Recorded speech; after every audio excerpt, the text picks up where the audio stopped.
Praise Lord. Good morning. Yesu స్వరం కార్యక్రమానికి ప్రేమతో స్వాగతం.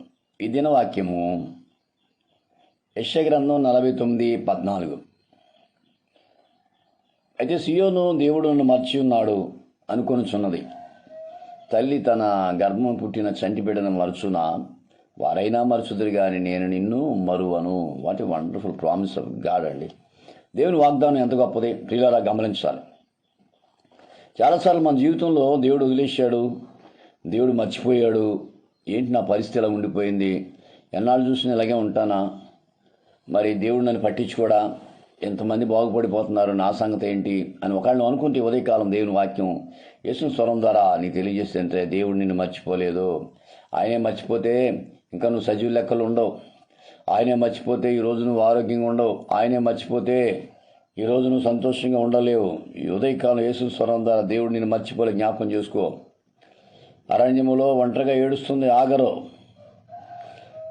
కుటుంబం దూరం అయిపోయిందని, భర్త దూరం అయిపోయాడని, తన పరిస్థితి ఏంటని ఏడుస్తుంది. దేవుడు అంటున్నాడు, ఆగరు నీకేమొచ్చింది, వాళ్ళు మర్చిపోయారా, నేను నిన్ను మర్చిపోలేదు ఆగరు అని దేవుడు ధైర్యపరిచాడు. గమనించాలి ప్రియులారా, దేవుడు నన్ను వదిలేశాడు, దేవుడు మర్చిపోయాడు మాట ఎప్పుడు అనొద్దు. దేవుడు ఒకనొక సమయం వస్తుంది, ఆ సమయంలో నిన్ను దీవిస్తాడు.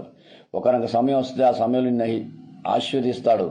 దేవుడు ఎప్పుడు మర్చిపోడు ప్రియులారా. గమనించాడు, మనుషులు మర్చిపోతారు, మనుషులు వదిలేస్తారు, మనుషులు పలకరించరు, మనుషులు ఎలా ఉన్నామని అడగరు. కానీ దేవుడు, జీవము కలిగిన దేవుడు నీకోసం చూస్తూ, నీకోసం ఎదురు చూస్తూ నిన్ను కాపాడాలనుకుంటాడు. అంటున్నాడు ఖచ్చితంగా వాక్యంలో, నేను నిన్ను మరచిపోలేదు. తల్లి తన బిడ్డను మరిచినేమో కానీ నేను నిన్ను మరవని వాగ్దానం చేసిన దేవుడు మన దేవుడు. కాబట్టి మర్చిపోడు. యోనాను తీసుకెళ్లి సముద్రంలో పడేస్తున్నప్పుడు, వాళ్ళందరూ కలిసి తప్పు చేశాడని పడేస్తున్నప్పుడు యోనా అనుకున్నాడు, అయిపోయింది, దేవుడు నన్ను వదిలేశాడు, నా చాప్టర్ క్లోజ్ అయిపోయింది అనుకున్నాడు. కానీ దేవుడు మళ్ళీ జ్ఞాపకం చేసుకుని తిమ్మింగలాన్ని పంపించాడు. తిమ్మింగలాన్ని పంపించి యోనాను రక్షించి తన చిత్తం జరిగించాడు. ప్రియులారా గమనించాలి, ఏ పరిస్థితుల్లో ఉన్నా, ఎక్కడున్నా, ఏ రకంగా ఉన్నా దేవుడు ఎప్పుడు నీ విడిచిపెట్టడు. నువ్వు ఏ దేశంలో ఉన్నా, ఏ రాష్ట్రంలో ఉన్నా, ఏ జిల్లాలో ఉన్నా, ఏ పనిలో ఉన్నా, ఎక్కడున్నా, అడవిలో ఉన్నా, ఎడారిలో ఉన్నా, ఇంట్లో ఉన్నా, ఏసే చూపు నీ మీద ఉంటుందన్న సంగతిని ఎప్పుడు మర్చిపోద్దు. ఆయన నేను చూస్తున్నాడు, ఆయన చూపు ఉంది. గమనించాలి. అయ్యో నన్ను మర్చిపోయాడని అనుకుంటున్నారు కానీ దేవుడు అంటున్నాడు, నేను నిన్ను మరవలేదు. తల్లి తన బిడ్డను మరచునేమో కానీ నేను నిన్ను మరవను. దేవుడు చెప్తున్నాడు, విడిచిపెట్టలేదు నిన్ను. గమనించు, నీతో ఉన్నాడు ఆయన. నీతో ఖచ్చితంగా నీకు సహాయం చేయడానికి సిద్ధంగా ఉన్నాడు. 38 సంవత్సరాలు బట్టి కోనేడు ధరపడి ఉన్నాడు.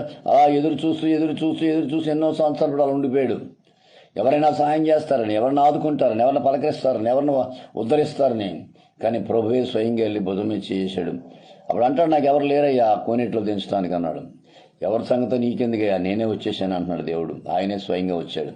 అవును, కొన్నిసార్లు ఎవరి కోసం మనం ఎదురు చూస్తుంటాం, ఎవరో సహాయం చేయని ఎదురు చూస్తుంటాం, ఎవరో మనకి ఆర్థిక సహాయం చేయని ఎదురు చూస్తుంటాం, ఎవరో మనకి మరి పలకరిస్తే బాగుందని ఎదురు చూస్తుంటాం. వద్దు ప్రియులారా, ఆ మనసు మీకు రావద్దు. నీ కోసం ఎదురు చూసే ప్రభు, నిన్ను ఆశీర్వదించే ప్రభు, నిన్ను బలపరిచే ప్రభు, జీవము కలిగిన యేసు అన్న సంగతి మర్చిపోదు. దేవుడు ఉన్నాడు, దేవుడు ఖచ్చితంగా సహాయం చేస్తాడు. వారైనా మర్చిపోతారు, నీ చుట్టాలు మర్చిపోవచ్చు, బంధువులు మర్చిపోవచ్చు. అనుకుంటున్నాను కొన్నిసార్లు దేవుడు నన్ను వదిలేశాడు, దేవుడు నన్ను పట్టించుకుంటలేదు, ఎన్ని ఇబ్బందులతో నలిగిపోతుంటే దేవుడు ఏం చేస్తున్నాడు,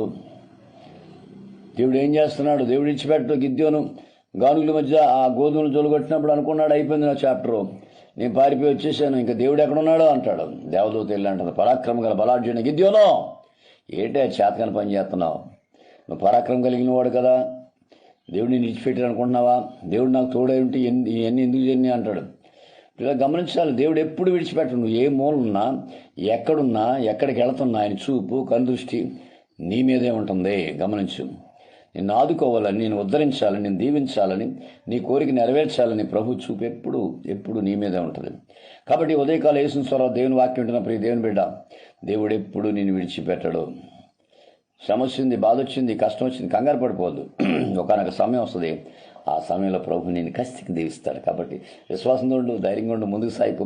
విజయం నీదే. కొంచెం ఆలస్యమైనా సరే నీకు సహాయం చేస్తాడు, ఆదుకుంటాడు. దేవుడు నేను దీవించను గాక. ఆమె గాడ్ బ్లెస్ యు. మీ సహోదరుడు పాస్టర్ రమేష్ కుమార్, రాజమండ్రి. 9849864904. దేవుడు సమృద్ధిగా దీవించి ఆశీర్వదించను గాక. ఆమేన్.